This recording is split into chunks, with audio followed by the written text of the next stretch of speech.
Before we get into the story, thank you so much for being here and supporting my channel. I'd love to know where you're watching from, so please tell me in the comments, and also let me know what kind of story you want next. And if you'd like to support me, the best way is by commenting, liking this video, and subscribing to the channel. The car moved through the dark city like a blade cutting water. Vesper sat beside me without touching me, which was the most unsettling thing about her. She didn't need to hold me in place. She knew I had nowhere to run. I stared at my phone, at the photo of my old apartment door sent from an unknown number. "We know where you ran, little Omega." My blood had gone cold reading it. The neighborhood was one Celine had never visited. The address existed in no Veil file, no Crow database, no PAC record. The only people who knew that address were people I had trusted, before I understood what trust cost. I pressed my palm flat against the car seat to stop my fingers from shaking. Vesper's eyes slid to my hand. She noticed everything. "You're not scared," she said. It wasn't a question. "I'm calculating," I replied. Vesper's mouth curved slightly. "Same thing," she murmured. The car turned north, away from Crow territory, away from the summit hall still blazing with chaos behind us. I watched the city lights blur past the tinted window and pressed one hand to my stomach without thinking. I pulled it away immediately. Vesper's gaze flicked down, then back up to my face. She said nothing. That was worse than if she had spoken. We arrived at a different safe house than the first one. This one sat inside a residential building, anonymous and clean, the kind of place that existed on no corporate map.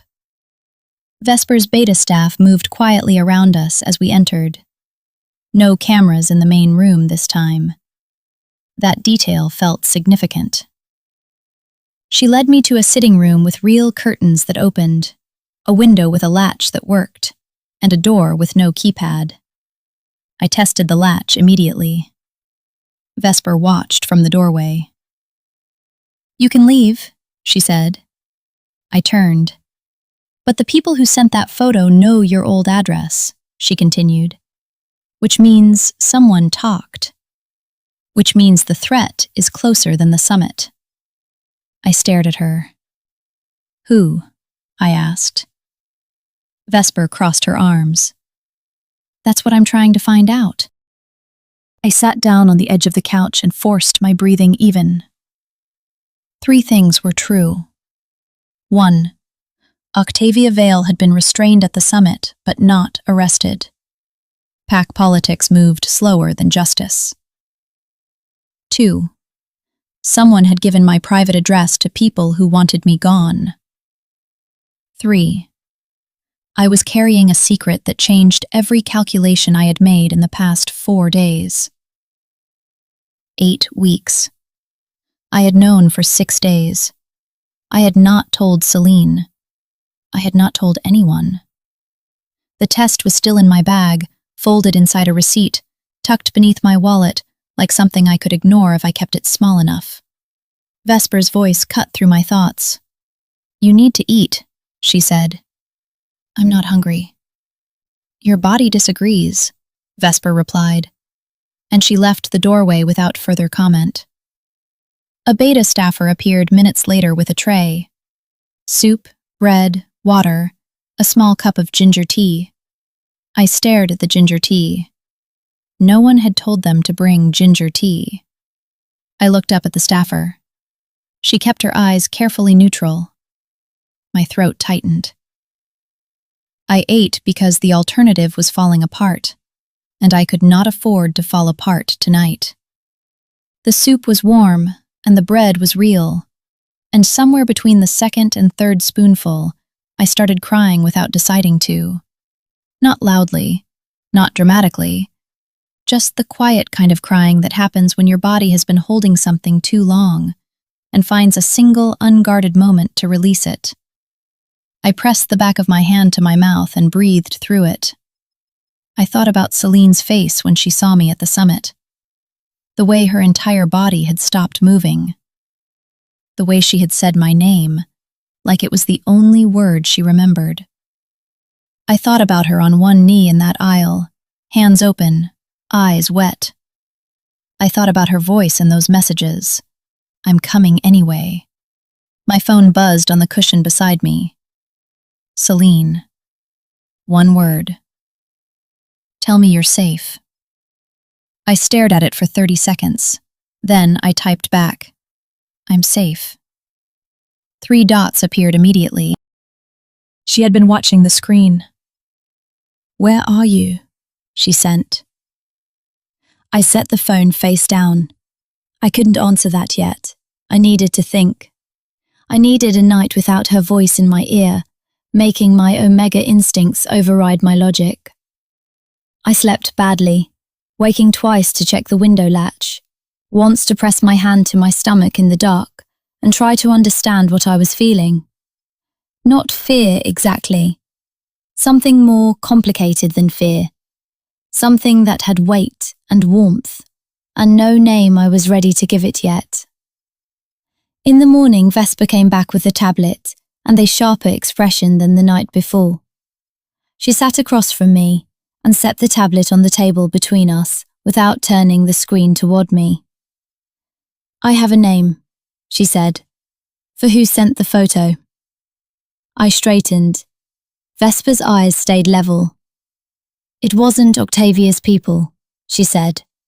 My stomach shifted. Then who? I asked. Vesper turned the tablet around. A name I recognized. Petra Halvin, my mother's sister. The woman who had sold my scholarship records to the first corporate PAC that offered her a finder's fee 3 years ago. The woman I had cut off completely when I moved to the city. The woman who apparently had never stopped watching where I landed. My hands went cold. How did she get my address? I said. Vesper's expression stayed careful. Someone paid her to find it, she said, before the summit, before Octavia's plan fell apart. Which means there's a contingency, I said. Vesper nodded once.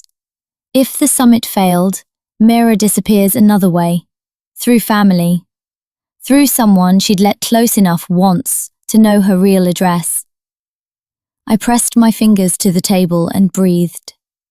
The anger was clean and cold and useful. How much time do I have? I asked. Vesper's mouth curved without warmth. Less than yesterday, she replied. My phone buzzed again. Not Celine this time. Marin. Mira, please answer her. She hasn't slept. She's been in her car outside 3 different addresses trying to find your scent trail. She drove to the old neighborhood last night, and when she smelled something wrong, she called every contact she had. I read the message twice. She smelled something wrong. Celine had gone to my old address. She had been there. She had caught the scent of whoever Petra had sent and understood immediately that the threat was real. My chest ached with something I didn't have time to name. Vesper was watching my face. She found the address, I said.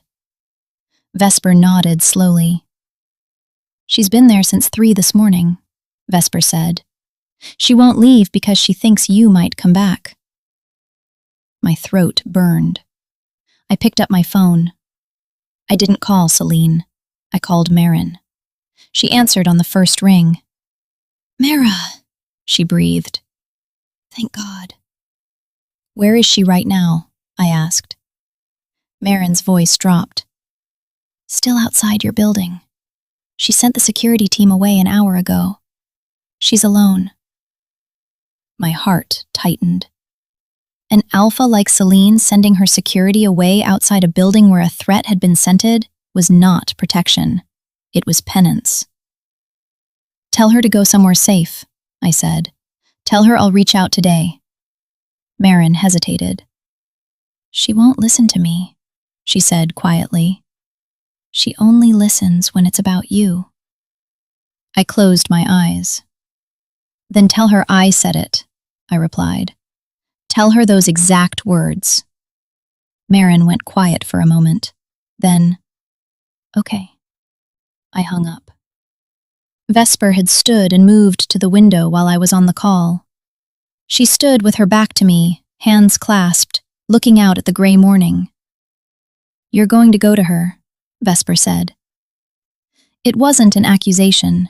It wasn't even a prediction. It was a statement of fact from a woman who had spent 4 days studying how I worked. Not yet, I replied. Vesper turned slightly. You have something to tell her first, she said. I stared at the back of her head. Vesper's profile was unreadable. The ginger tea, I said flatly. Vesper's mouth moved, almost a smile. I pay attention, she said simply. I stood up. I need 2 things from you, I said. Vesper turned fully. Her expression shifted to something that looked, for once, almost respectful. Name them, she said. I need the full file on Petra Halvan, I said. Every contact she sold, every pack that paid her, every record. And I need a safe route that doesn't pass through any location Octavia's remaining contacts could monitor. Vesper studied me for a long moment. And in return, she said. I held her gaze steadily. You already got your return, I said. The summit. The partnership nullified. Octavia's exposure. I gave you everything you needed to consolidate your position. Vesper's eyes narrowed slowly, then widened, fractionally. You planned that part, she said. From the beginning. I said nothing. Vesper laughed. Not the sharp, calculating laugh I had come to expect. Something almost genuine. You walked into my safe house, she said, and you used it as a staging ground. I waited. Vesper shook her head once, slowly. She said I was no one, I replied quietly. She was wrong about that too. Vesper looked at me for a long moment. Then she crossed to the desk in the corner and pulled a folder from the locked drawer. She set it on the table. Petra Halvan, she said. Complete. And there's a car waiting downstairs. Driver is mine. Route is clean. I picked up the folder. Thank you, I said. Vesper's expression did something complicated. Don't thank me, she said. Win. I left the safe house at 9:43 in the morning. The city looked different in daylight, harder and more honest, the way things always look when you've survived a night that was designed to break you. I had the driver stop 2 blocks from my old building. I needed to walk the last part. I needed my feet on the ground, and the morning air on my face, and the time it took to cover 2 blocks on foot to decide exactly what I was going to say. I turned the corner and saw Celine's car immediately, not the company car, her personal one. Black, understated, parked half on the curb, with a kind of carelessness that meant she had arrived in a hurry and never thought about leaving. She was leaning against the hood, with her arms crossed and her head down. She was in the same suit from the summit, jacket creased, hair half escaped from its pin. She looked like she had been standing in that exact position for hours. She looked like she would stand there for hours more. My Omega instincts surged forward, traitorous and certain. My pride let them. Just this once. I walked toward her. She felt me before she heard me. Her head came up. Her entire body changed in 1 second, the way a person changes when the thing they have been waiting for stops being a possibility and becomes real. Mara, she said, and my name in her mouth had never sounded like that before. Not relief exactly, something older than relief, something that had been under pressure for 4 days and finally found air. I stopped 3 feet away. Her eyes moved over me fast and thorough, checking for damage, for marks, for signs of anything she would need to destroy. "You're here," she said. "I'm here," I agreed. Celine's jaw worked. "I found the scent near the stairwell," she said. "Someone had been watching your door." "I know." Celine's eyes darkened. "Octavia's contingency," she said. "Yes." Her fists tightened at her sides. "I should have anticipated it," she said. "I should have moved faster. I should have—" "Celine," I said. She stopped. "I need you to listen," I said. "Not fix, not plan, not protect. Listen." Celine's breath came out slow. She nodded once. I held her gaze. "There is something I have to tell you," I said. "And I need you to hear it as a person, not as an alpha managing a situation." Celine went very still. "Okay," she said quietly. I reached into my bag. I pulled out the folded receipt. I held it out. Celine looked at it, then at me. She took it from my hand with careful fingers, the way you handle something you already sense is going to change the weight of the world. She unfolded it. She stared at what was inside for a long time. The morning traffic moved around us. A woman walked past with a dog. Somewhere above us, a window opened, and someone called a name into the street. Celine's throat moved. 8 weeks, I said. I found out 6 days ago. I didn't tell you because I didn't know if you were someone I could tell anymore. Celine's eyes lifted from the test strip to my face. They were wet. I had never seen Celine Vale cry. I had seen her furious and calculating and desperate and wrecked. I had never seen her cry. She pressed the back of her hand to her mouth. Her shoulders shook once. Then she pulled herself back with the kind of effort that costs something real. "Mara," she said. Her voice was destroyed. "I'm not asking you to fix this," I said. "I'm not asking for anything yet. I'm telling you because you had a right to know, and because I am done making decisions alone in the dark, the way you made decisions alone that affected me." Celine closed her eyes. The sentence landed the way I meant it to, not as an attack, as a truth we both had to hold. She opened her eyes. "What do you need?" she asked. Not what do I want to give you, not what does an alpha do in this situation. What do you need? I studied her face. "I need Octavia handled," I said. "Not managed, not shuffled to a quieter seat. Finished." Celine nodded. "Done," she said immediately. "I need Petra Halvin's access to any pack-connected network cut completely," I said. "Every contact she sold, every finder arrangement she has. Gone." Celine's expression hardened into something operational.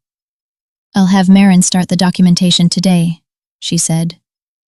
"And I need you," I said, "to understand that claiming me is not the same as protecting me." Celine went still again. "If you claim me because I'm carrying your heir and you feel the alpha imperative to secure your bloodline," I said, "I will leave." Celine's breath caught. "If you claim me because you have finally decided I am worth the daylight you promised," I said, "I will consider it." The silence between us had texture. Celine took one step forward. She stopped herself.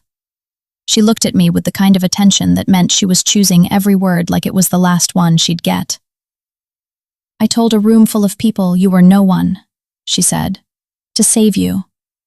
And I know," she continued, "that saving someone without asking them is not love. It's management."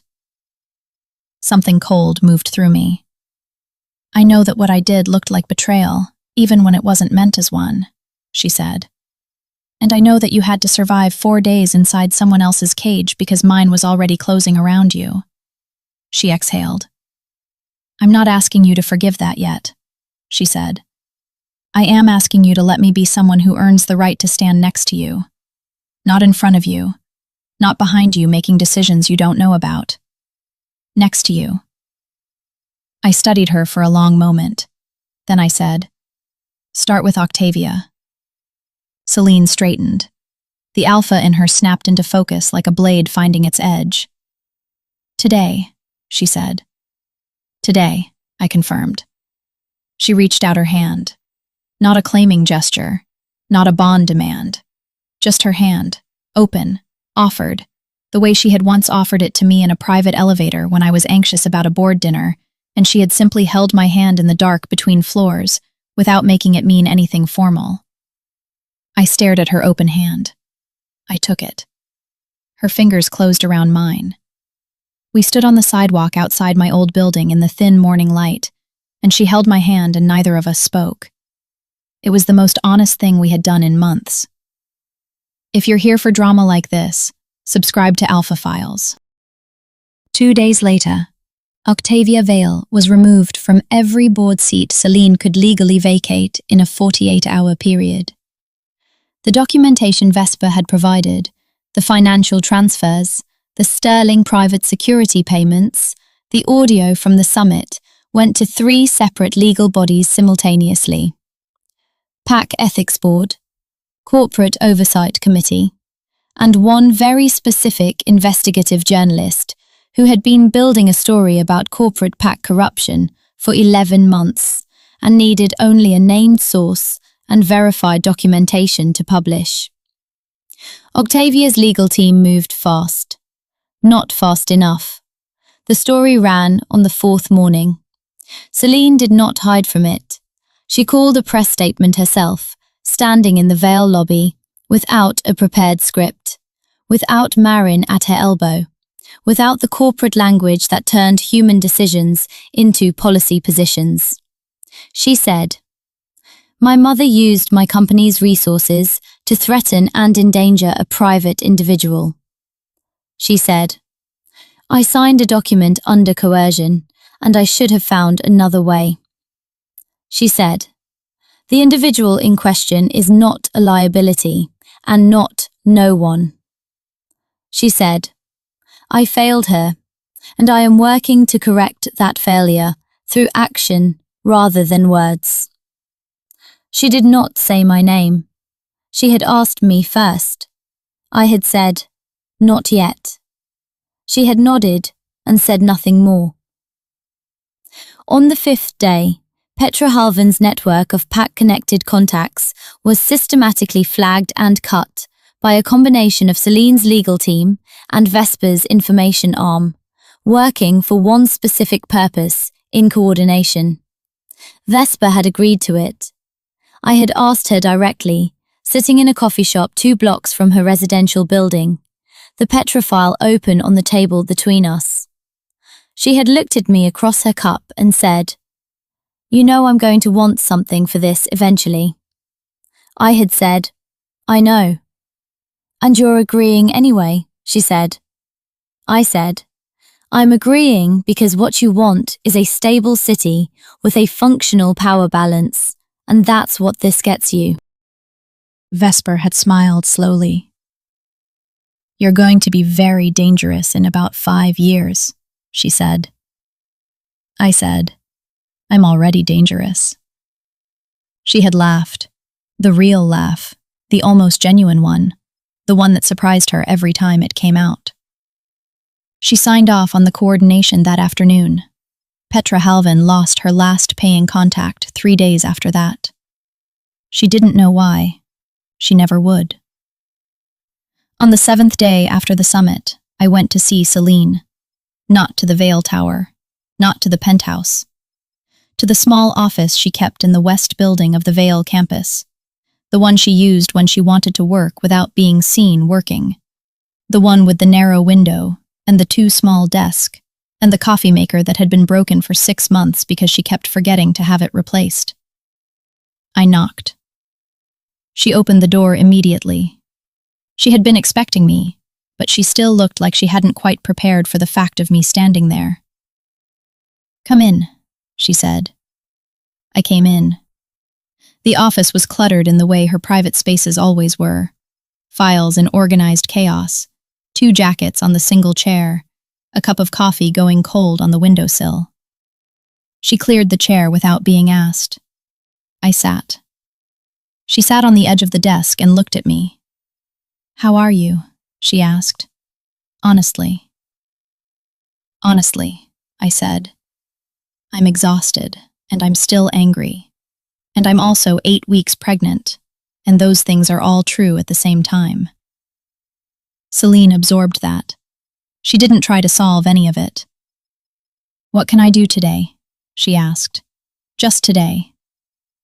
I looked at the broken coffee maker. "Fix that," I said. Celine blinked. "The coffee maker?" she said. "It's been broken for 6 months," I said. "I know because you showed me this office 7 months ago, and it was already broken and you said you'd get to it." Celine stared at the machine. Something in her face shifted. "Okay," she said quietly. "I'll fix it today." I nodded. "And tomorrow," I said, "I want to talk about what claiming actually looks like. Not in theory. Not in corporate language. What it looks like for us, specifically." Celine met my eyes. "Tomorrow," she said. "We'll talk." I stood up. She stood up too. We were close in the small office. Closer than we had been since before the boardroom. Since before the hallway. Since before everything broke open and showed us what it was made of underneath. She raised her hand slowly. She touched my face, just her fingertips, against my cheek. The way she used to in private when she thought I was asleep and didn't know she was watching. I let her. I turned my face slightly into her palm. Her breath came out slow and shaking. "I'm sorry," she said. "For all of it. For deciding without you. For thinking disappearing you quietly was the same as keeping you safe. For every minute you spent in that safe house because I made a choice I should have made with you." I read her face. "I know," I said. "And I need you to keep knowing it," I said. "Not just today." Celine nodded. "Every day," she said. I stepped back. She let me. "Fix the coffee maker," I said. She almost smiled. It was the closest thing to the woman I fell in love with that I had seen in 2 weeks. I left the small office and took the elevator down and walked out into the late afternoon light of the Vale campus, with my hands in my pockets and my heart doing something complicated and hopeful that I was not quite ready to name. 3 weeks passed. Celine resigned her voting proxy the morning after she said she would. Octavia's board removal was finalized within the week. The legal proceedings moved slowly, the way legal proceedings always do, but they moved, and that was enough for now. Celine moved out of the penthouse. She rented an apartment on the east side of the city, smaller than anything the Vale name should have settled for, 3 floors up in a building with a doorman who did not know who she was. She sent me the address without asking me to come. She sent it the way you give someone a key, as an offer, not a demand. I went on a Saturday. She opened the door in a sweater I hadn't seen before, her hair loose, the apartment behind her smelling like actual cooking and old books, and the specific cedar and dark water scent that was only hers. "You cooked?" I said. "I attempted," she replied. The result is uncertain. I stepped inside. The apartment was sparse and honest. No corporate art, no design surfaces. A couch, a table, 2 mismatched chairs, and a bookshelf that was already half full, in a way that suggested she had been here more than her schedule should have allowed. She had been nesting. The realization hit me quietly. She had been nesting, and she hadn't told me, and she hadn't used it as leverage. She had just done it. She had fixed the coffee maker, too. She told me about it on the 3rd day after the office visit, a short message.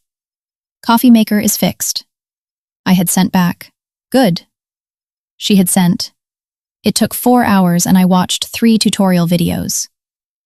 I had laughed for the first time in 2 weeks. Now I stood in her new apartment and looked at the bookshelf and the 2 mismatched chairs and the evidence of a woman deliberately building something smaller and realer and more honest than everything she had before. "What are we doing?" I asked. Celine turned from the stove. She looked at me carefully. "Whatever you decide we're doing," she said. I studied her face. "I want to try," I said. "Not because of the baby." Celine nodded immediately. "I know." "Not because you knelt at the summit," I said. "I know," she said again. "Because I think you are capable of being who you showed me in private," I said, "in public and in daylight, and I think that person is worth the work." Celine set down the spoon she was holding. She crossed the kitchen. She stopped in front of me. Her eyes were very steady. "I will be," she said. "I'm already trying to be." I held her gaze. "I know you are," I said. "That's why I'm here." She raised her hands. She held them open between us, the same gesture from the summit aisle, palms up, offered. I watched her hands. I stepped forward. I took both of them. Her fingers closed around mine, and she exhaled like she had been holding that breath for 3 weeks. We stood in her small, honest kitchen in the late Saturday light and held on. There was no ceremony, no bond mark, no formal claiming. Just 2 women deciding, together, to begin. The dinner was uncertain the way she had warned. The pasta slightly too al dente, and the sauce slightly too salty, and the salad rescued only by a dressing she had clearly bought rather than made. It was the best meal I had eaten in months. We sat at the mismatched table, and she asked me questions she had never asked before. Not about pack logistics, not about my suppressant schedule or my omega stability markers. She asked what I had wanted to study before the corporate pack world interrupted my scholarship. She asked what I had been reading. She asked if I had a name preference, and then immediately looked like she hadn't meant to say that out loud, and then held my gaze steadily when I didn't look away. I said, "I haven't thought about it yet." She said, "We don't have to think about it yet." I said, "Ask me again in 4 weeks." She said, "I will." After dinner, she washed the dishes, and I dried them, and we worked in comfortable quiet, in a kitchen the size of a respectable closet. And it felt more like a life than anything the penthouse had ever managed. When I left, she walked me to the door. She did not ask me to stay. She did not suggest I should. She simply said, "Same time next week?" I said, "Maybe sooner." Her expression did the thing it did sometimes, the fractional softening that most people would miss, that I had spent a year learning to read. "I'll be here," she said. "I know," I replied. I took the stairs down and walked out into the October evening and pressed one hand briefly to my stomach and thought, okay, we can do this. The next weeks moved differently than the weeks before them. Not easily. Honesty is never easy when you are rebuilding something from its actual foundations, rather than papering over the cracks with performance. There were conversations that hurt. There was a night, 3 weeks in, when Celine said something operational about the baby's future pack registration, and I said, "Stop." And she stopped. And then she said, "I did it again." And I said, "Yes." And she was quiet for a long moment before she said, "Tell me how to say it differently." So I told her, and she listened. That was the thing about Celine that I had loved first, and doubted most, and was learning to trust again. When she decided to listen, she listened completely. When she decided to change, she changed with the same decisive commitment she applied to everything. She was not easy. She was not soft. She was not the kind of alpha who apologized by becoming smaller. She apologized by becoming more precise, more accountable, more deliberate in the space between impulse and action. It was, in its way, the most alpha thing about her. Octavia's legal proceedings concluded in the 11th week. She lost her Vale board seats permanently. She lost her PAC co-leadership designation. She did not lose her freedom, because PAC law moved slowly and the evidence, while damning, worked more effectively in corporate court than criminal. But she lost the thing that mattered most to her.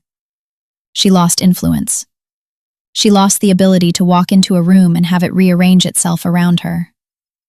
She lost her son to the decisions Celine had already made.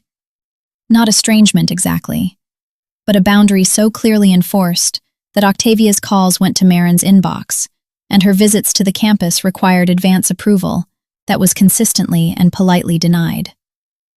Celine told me about it on a Tuesday evening, sitting on her apartment floor with the contents of a flat-pack shelf scattered around her.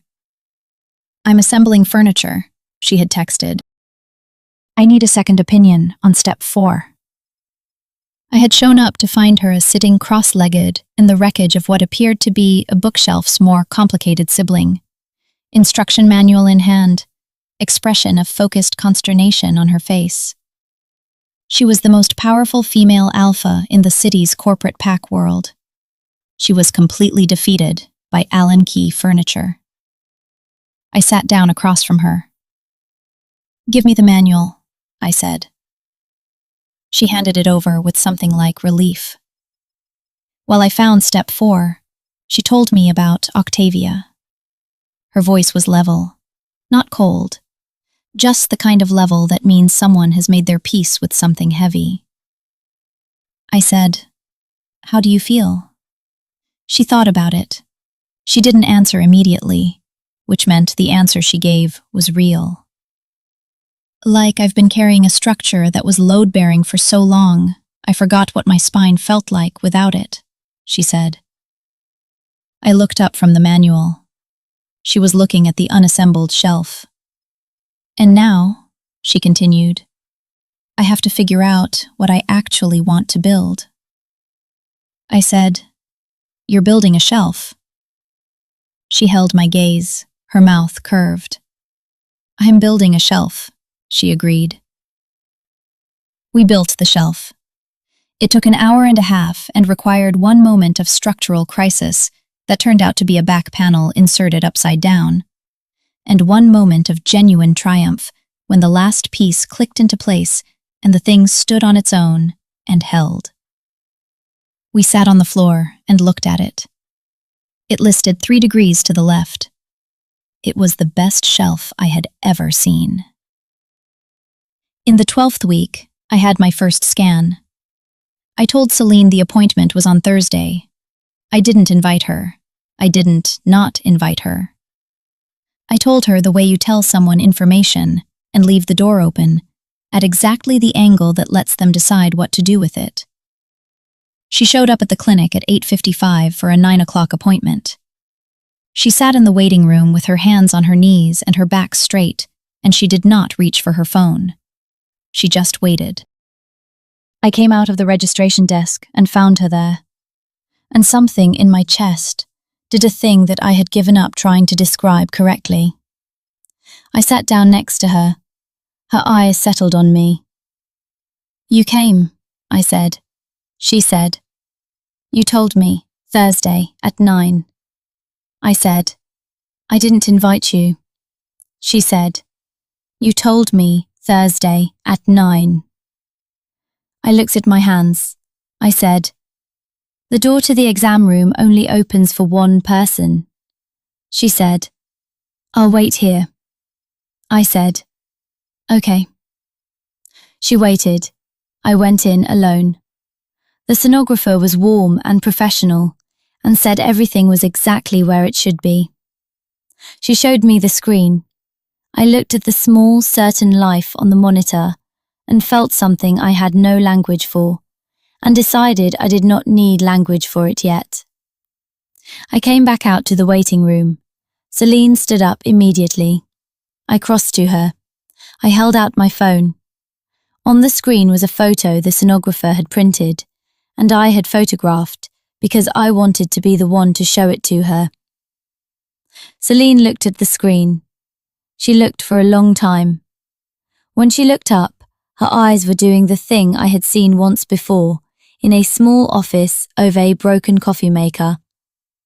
I said, everything is exactly where it should be. She nodded. She couldn't speak yet. I put my phone away. I said, there's a place on the corner that does good soup. She cleared her throat. She said, I know the one. I said, let's go. She held the door open for me. I walked through it.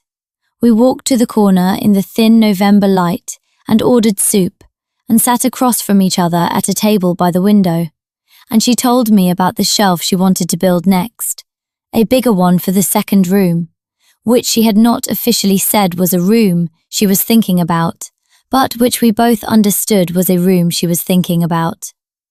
I said, show me the dimensions and I'll tell you if step 4 will be a problem again. She laughed. The real one, not the corporate room laugh or the sharp tactical one.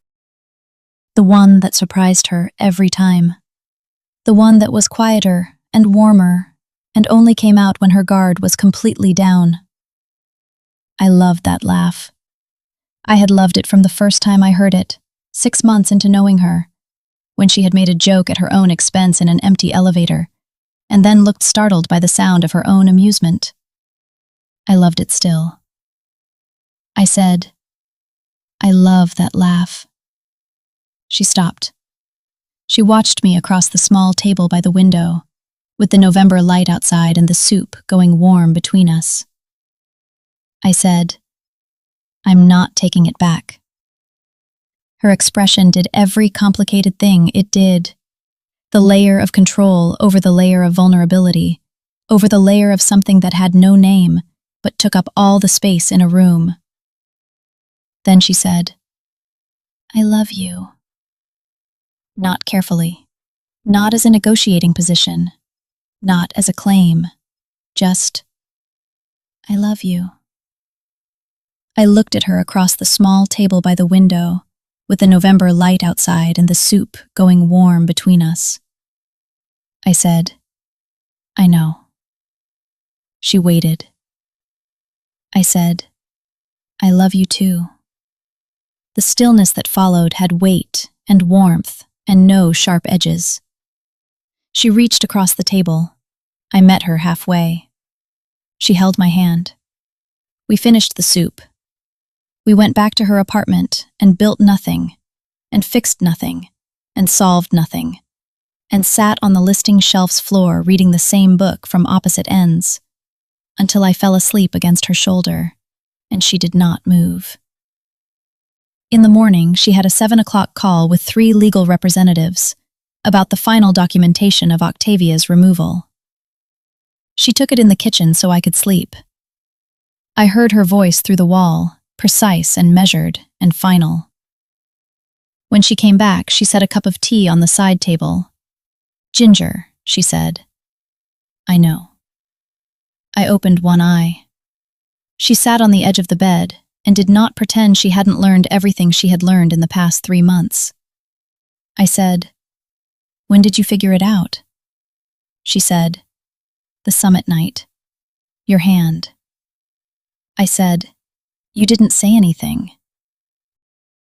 She said, it wasn't mine to say yet. I looked at the tea.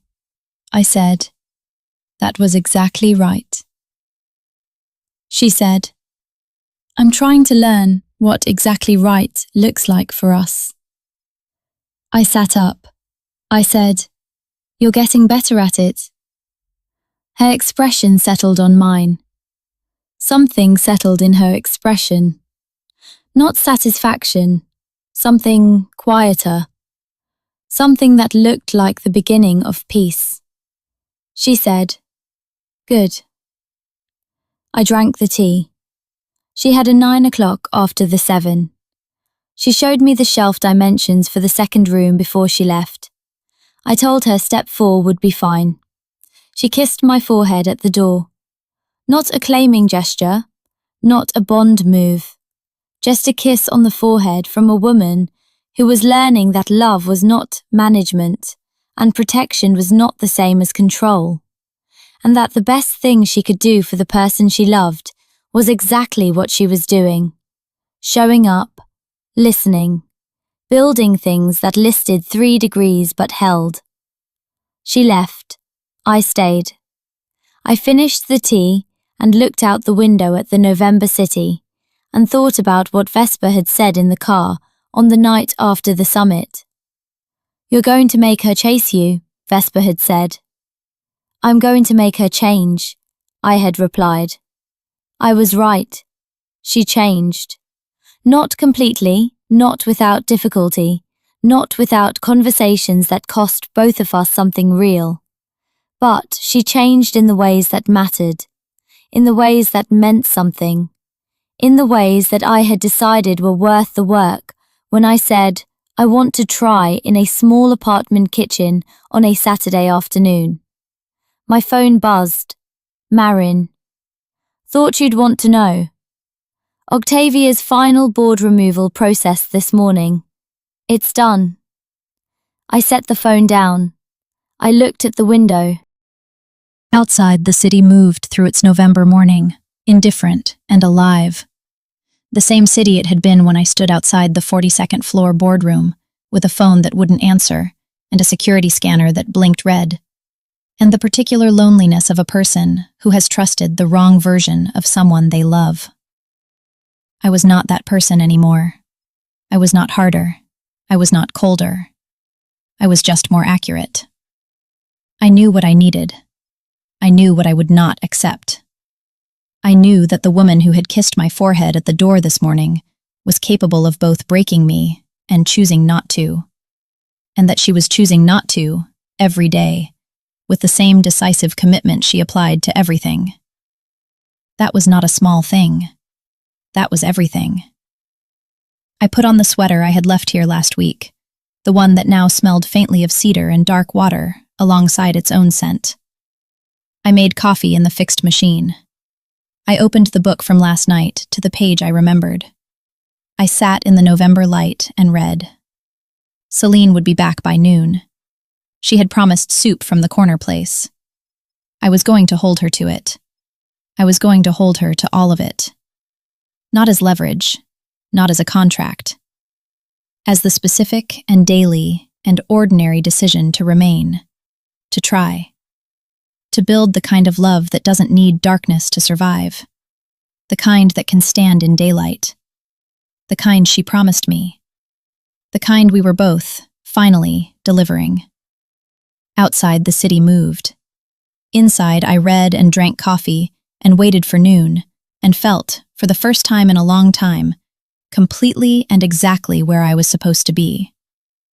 Noon came with Celine and soup, and the particular kind of quiet that happens when two people have run out of things to perform for each other. She set the containers on the table without ceremony. She sat across from me. She said, "Marin wants to know if you want her to start on the documentation for the Omega advisory position at Vale." I looked up. She met my gaze steadily, not offering it as a prize, not offering it as a claim, offering it the way you offer someone a tool they might find useful. I said, "What does the position actually do?" She said, "Whatever you decide it does." I said, "That's not an answer." She said, "It's the honest one." I thought about it. I said, "Send me the existing charter." She said, "There isn't one." I said, "Then I'll write it." She nodded. She didn't smile like she had won something. She opened her soup. I opened mine. We ate. Outside, the November light shifted and the city moved on, and inside the small apartment with the listing shelf and the fixed coffee maker and the two mismatched chairs, we were becoming something that did not have a name in pack language yet. Something new. Something we were writing as we went. That afternoon, she had 2 more calls, and I read and napped and drafted 3 paragraphs of what an Omega advisory charter might look like, and deleted them and started again. When she finished the last call, she came and sat on the floor beside the couch where I was working. She did not look at my screen. She leaned her head back against the couch cushion and closed her eyes. She was tired. The past 3 months had cost her, too. I had not forgotten that. I put my hand on the top of her head.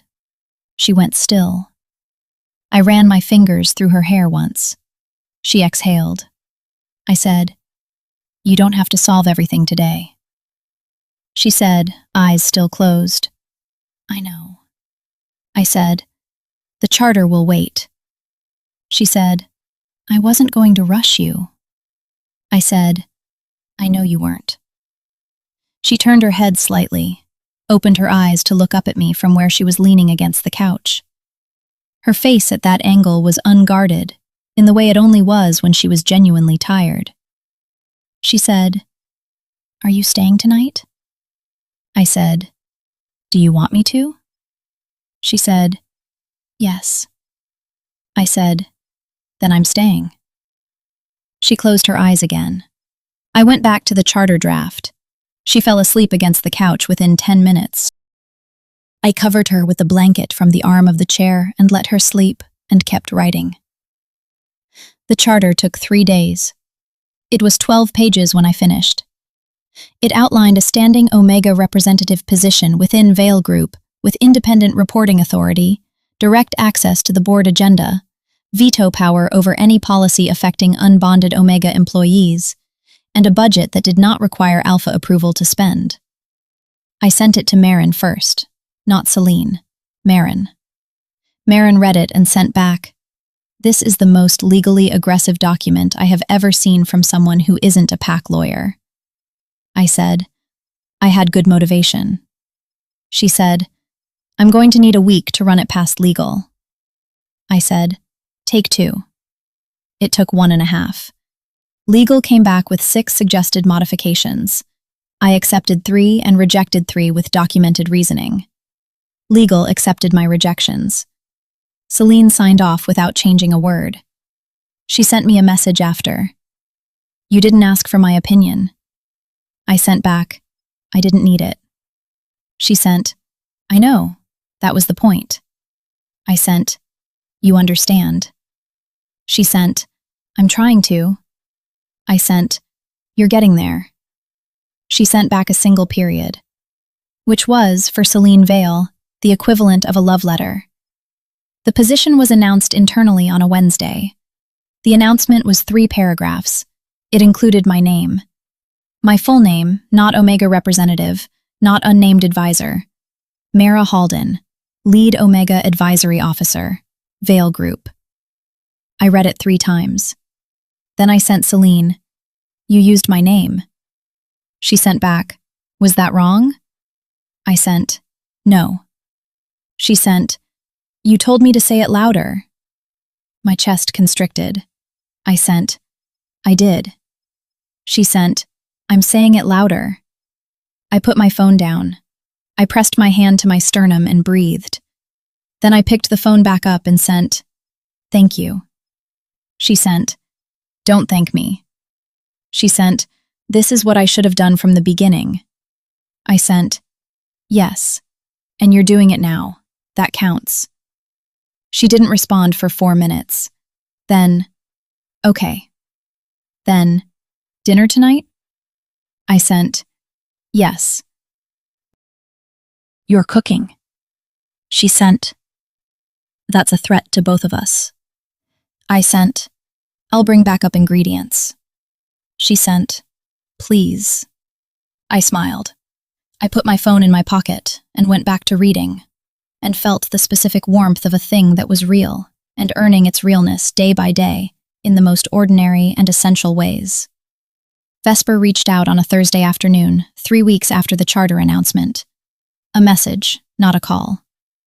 She sent, "Your name is circling in conversations it wasn't circling in before."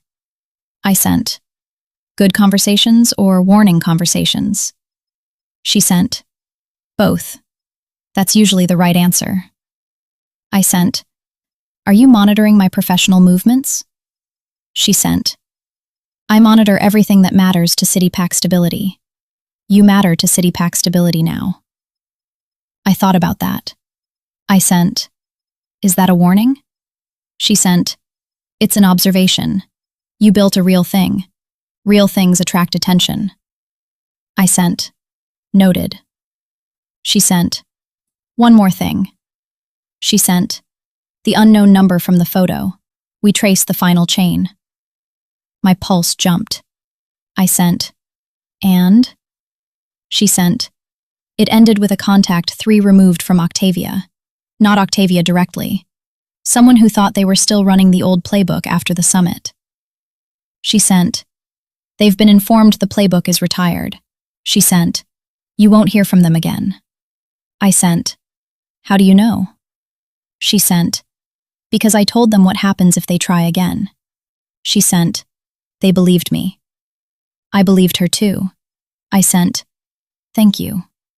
She sent, "Don't thank me. Your stability is useful to me." I sent, "I know. It's useful to me too. We can both be honest about that." She sent, "See? Dangerous in 5 years was an underestimate." She sent, "Take care of yourself, Halden." I sent, "You too, Crow." She didn't respond. She never responded to things that ended well. I set the phone down and looked out the window of the small Vale office I had been assigned, and thought about the past 4 months. The boardroom scanner that blinked red. The lobby with its expensive flowers and threat. The safe house with its sealed windows and ginger tea. The summit aisle and Celine on one knee, and the night air like a baptism. The unknown number and the photo of my old door. The small apartment with the listing shelf. The charter in 12 pages. My name in an announcement. A cup of ginger tea set on a side table without being asked.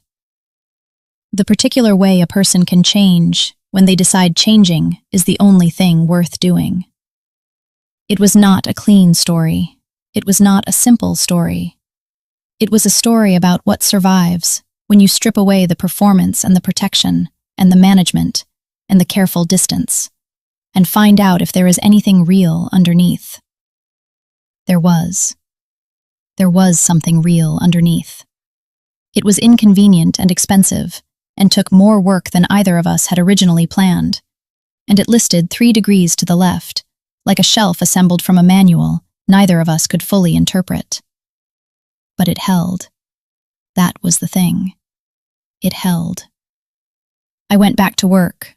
Celine picked me up at 6. She had not cooked. She had ordered from the corner place and was holding 2 containers and looking at me with the expression she made when she was trying not to look like she was watching me for signs of how I was doing. I said, "I'm fine." She said, "I wasn't."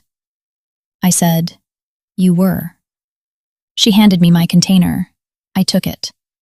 We walked to the apartment in the November dark with our soup and our mismatched chairs and our listing shelf waiting, and the second room she was already beginning to think about in terms of dimensions and storage and what step 4 was going to require. She held the door. I walked through it. She followed. The lock clicked behind us. Not a final click. Not a sealed room click. Just the ordinary sound of a door closing on the outside world at the end of a day. Just the sound of home. The weeks that followed had a rhythm.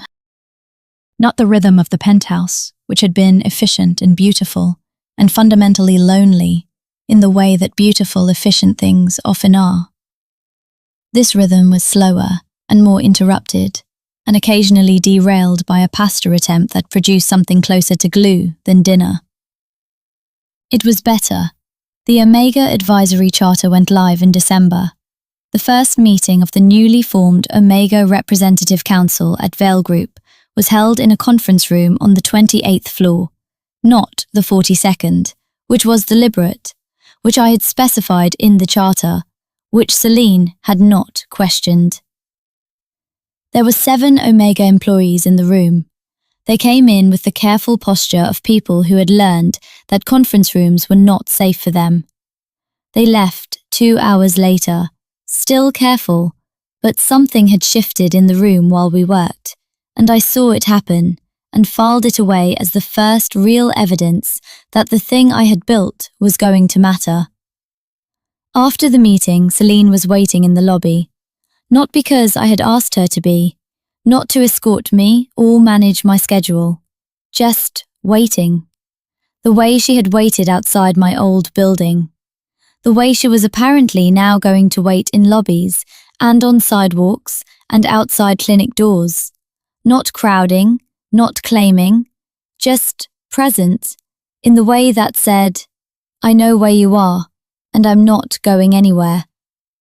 I said, how did you know the meeting ran long? She said, Marin texted me. I said, you told Marin to text you.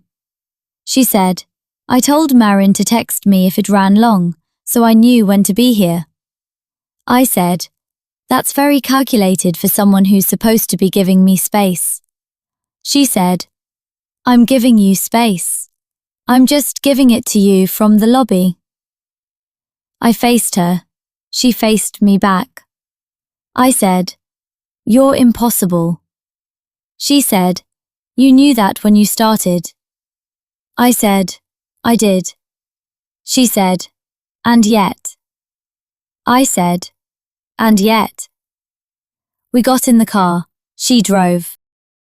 She did not ask how the meeting went until I brought it up first, which was something she had learned was important, and which she had implemented without being reminded again after the first time. I brought it up on the 3rd block. She listened. She asked one question. It was a good question. I told her so. She said, I'm learning. I said, you are. The holidays arrived the way they always do, with the particular pressure of expectation and the specific loneliness of people who have restructured their lives and are still figuring out what the new structure looks like at Christmas. Celine's family situation was uncomplicated in one direction. Octavia had been officially disinvited from the Vale family holiday gathering by unanimous vote of every family member, except Octavia herself, who apparently had not taken the news well, and who was now spending the holidays in the coastal house that had always been more hers than anyone else's. Celine had not visited. She did not plan to. She told me this on a Sunday morning, over coffee, in a tone that suggested she had made peace with it and was simply stating facts. I said, how do you feel about it? She said, relieved. Then she said, guilty about being relieved. Then she said, relieved about the guilty, because the guilty means I still have a conscience about it, even if the decision was right. I said, that sounds about right. She said, is that how it works? I said, I think so. The feeling bad about the right thing means you're not a person who makes hard decisions easily.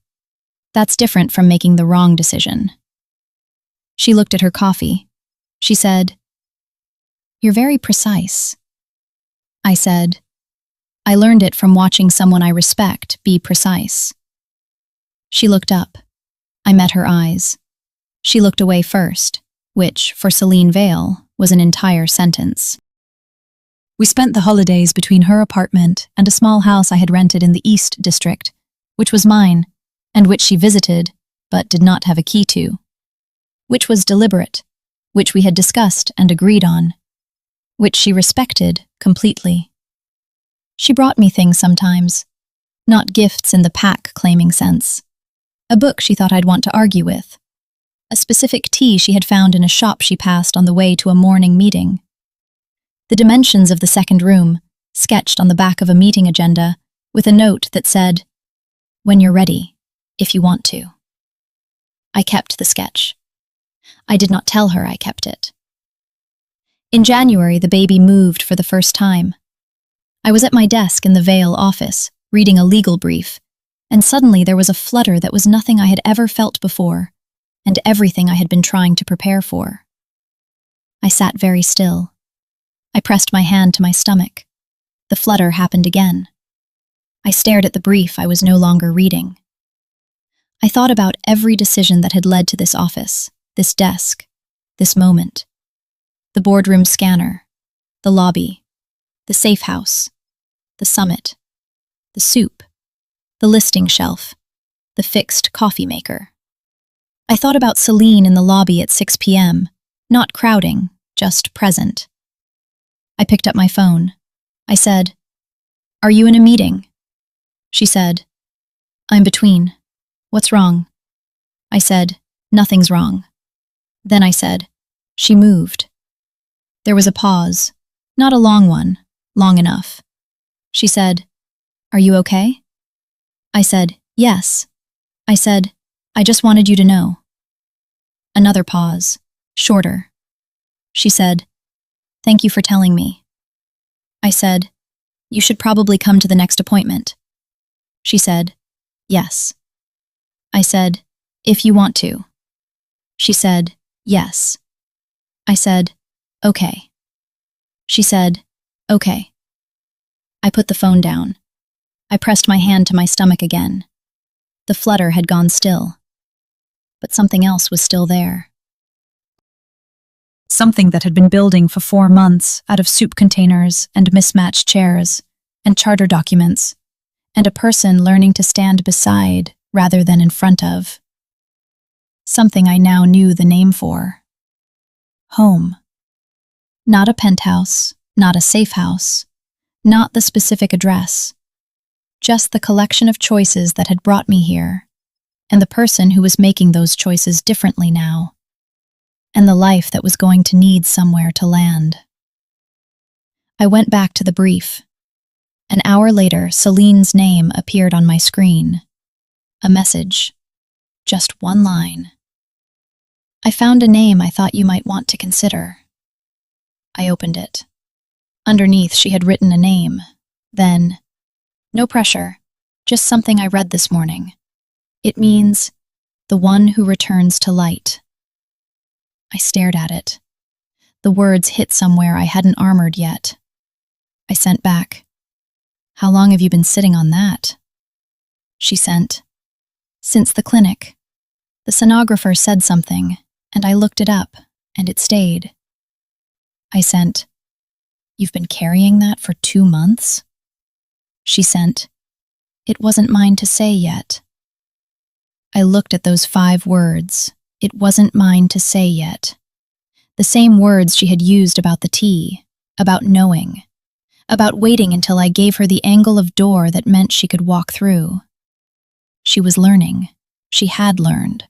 She was still learning, and she had learned, and those 2 things were both true, and that was enough. It was more than enough. I sent, "It's a good name." She sent, "You don't have to decide." I sent, "I know. I'm not deciding yet. I'm just telling you it's a good name." She sent, "Okay. Then, thank you." I sent, "You said don't thank you." She sent, "I know. I'm saying it anyway." I sent, "Fair." I put the phone in my pocket. I looked out the window at the January city. The light was thin and honest and cold, and the city moved through it in its indifferent, ordinary way. And somewhere in it, Celine was in a meeting, or between meetings, or standing in a lobby waiting, And I was here, in a veil office I had designed the terms of myself.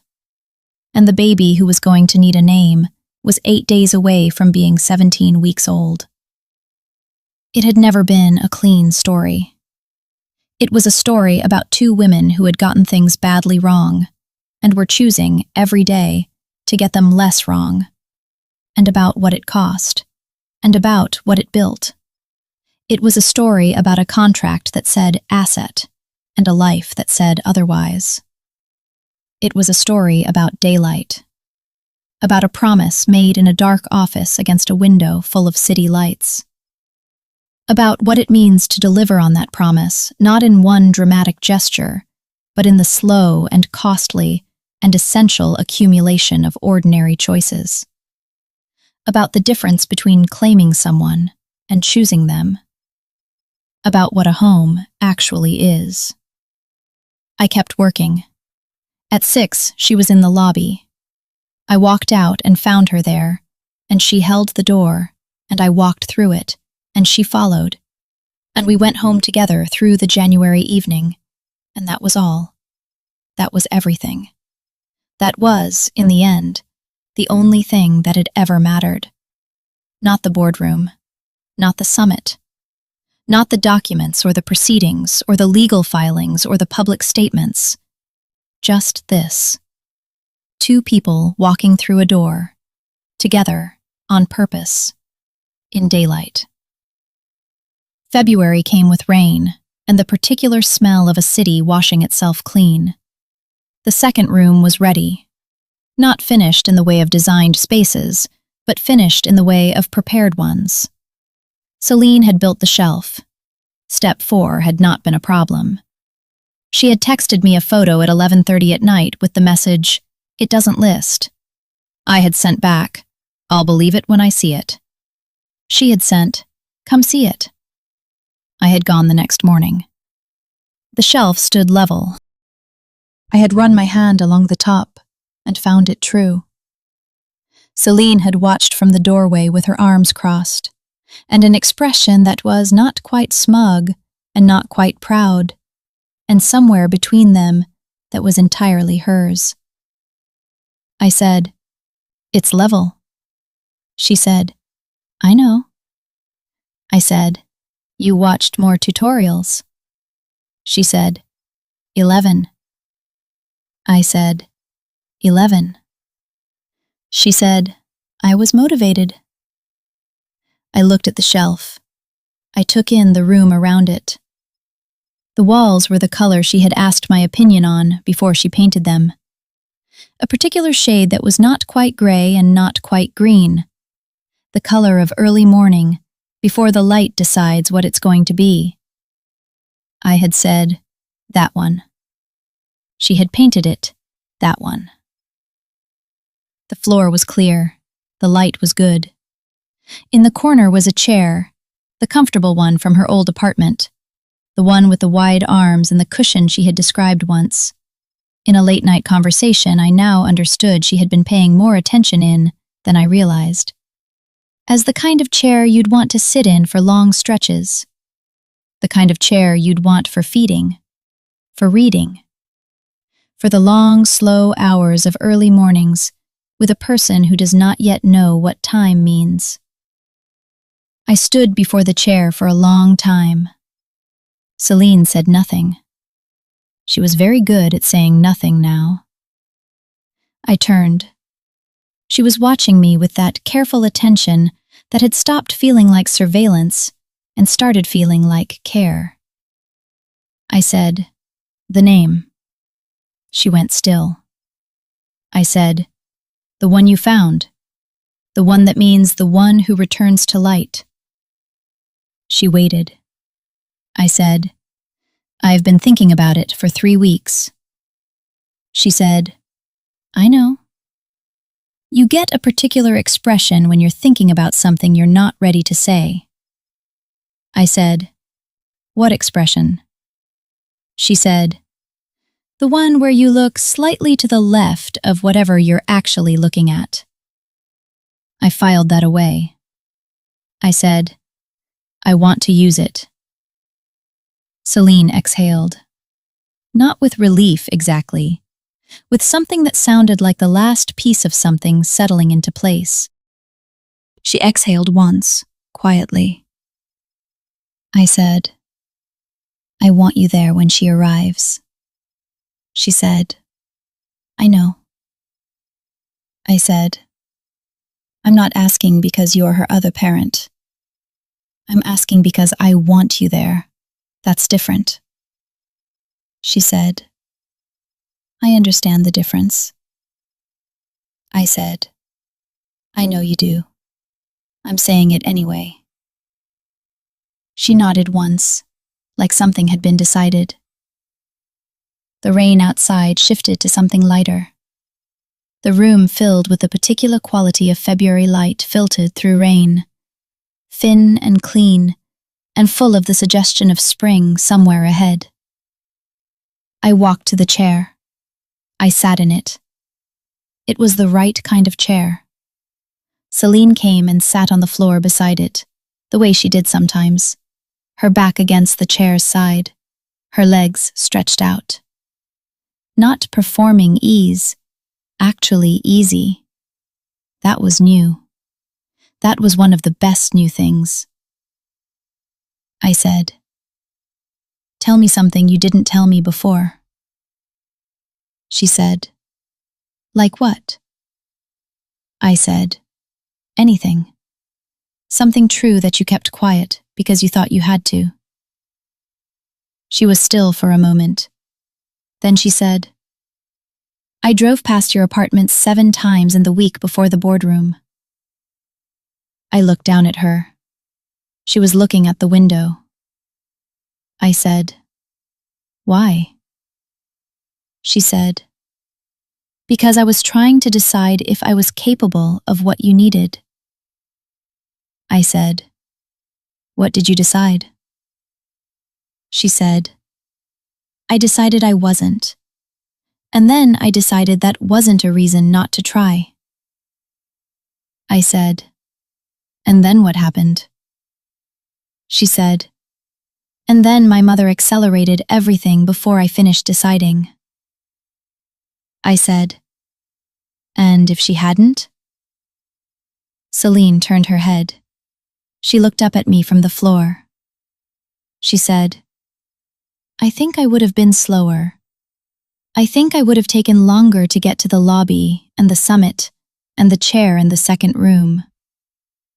She said, I'm not glad for how it happened. She said, I'm glad I'm here. I held her gaze. I said, me too. She reached up, her hand open. I put my hand in it. She held it. The rain moved past the window. The room with its level shelf and its particular color and its good chair sat around us and held us the way good rooms hold the people in them. I said, I told Marin this morning that the advisory council needs a formal Omega wellness policy drafted by the second quarter. She said, Marin texted me. I said, of course she did. She said, it's a good idea. I said, I know. She said, you don't need my opinion. I said, I know. I said, I'm telling you because I want to. She was quiet. Then, I'm glad you want to. Then, I like knowing what you're building. I said, you can contribute to the policy draft if you want, as a stakeholder, not as an approver. She said, what's the difference? I said, a stakeholder gives input that I consider. An approver signs off on something I've already decided. She said, I understand. She said, I'd like to contribute. I said, then send me your thoughts by Thursday. She said, I will. We sat in the second room until the rain stopped and the February afternoon turned to evening, and the city lights came on outside the window one by one, like things remembering what they were for. Then we made dinner together in the small kitchen. Not attempted, not uncertain. We had gotten better. We had learned each other's timing, who stirred and who chopped, who handled heat and who handled knives. The specific rhythm of two people in a small space who have figured out how not to be in each other's way. It was a small thing. It was not a small thing. We ate at the table by the window. She asked about the council meeting. I told her. She listened. She asked one good question. I answered it. She refilled my water without being asked, because she had noticed 3 weeks ago that I consistently forgot to drink enough and had simply started doing it, not saying anything about it, just refilling. That was love. Not the summit version, not the dramatic kneeling in the aisle version, this version. The water refilled before you thought to ask. The tea on the side table. The 11 tutorial videos for a level shelf in a room painted the color of early morning. The name found in a quiet moment and held for 2 months and offered without pressure. The lobby at 6. Always. I said, "You're going to be good at this." She looked up. I said, "The part that comes next." Her eyes rested on me for a moment. She said, "I'm going to try very hard at it." I said, "Same thing." Her mouth curved. I said, "I learned that from you." She laughed. The real one. The one that came from somewhere unguarded and surprised even her. I had loved that laugh since the first time I heard it. I loved it more now. I was going to love it for a long time. We did the dishes. We sat on the floor of the second room, and I read, and she worked, and the city moved through its evening outside, and the light shifted, and somewhere across the city, Octavia Vale sat in her coastal house, and Vesper Crow monitored her city, and Marin prepared tomorrow's agenda, and the Omega Council members went home to their own lives, carrying something new that hadn't been there before.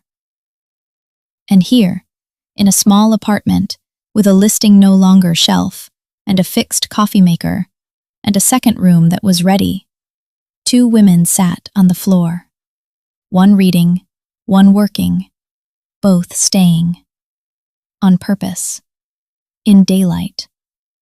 The kind of daylight that doesn't require a dramatic moment to arrive. The kind that comes anyway, every morning, ordinary and absolute. The kind that had been promised. The kind that was now, finally, being delivered.